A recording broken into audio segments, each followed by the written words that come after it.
ये बहुत लुक्रेटिव होगी और इस तरह के इवेंट्स होने चाहिए इंशाल्लाह। और मैं अगेन हैट्स ऑफ टू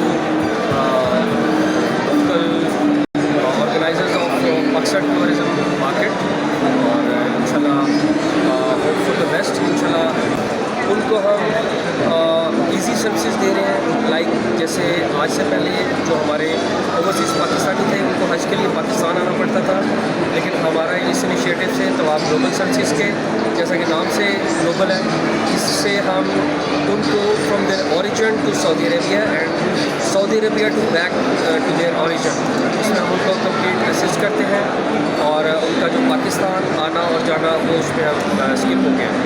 और हमारी ये सऊदी अरेबिया में मक्का में मदीना में डेडिकेटेड टीम है और हमारे क्रॉस द ग्लोब वेंडर्स मौजूद हैं, B2B पार्टनर्स मौजूद हैं। इंशाल्लाह हम मैक्सिमम लोगों से कोलैबोरेशन करें और इंशाल्लाह उम्मीद है कि इस प्लेटफॉर्म को यूज़ करते हुए हम तवाब ग्लोबल सर्विसेज इंशाल्लाह फर्दर इंशाल्लाह ग्रोथ करें। Thank you.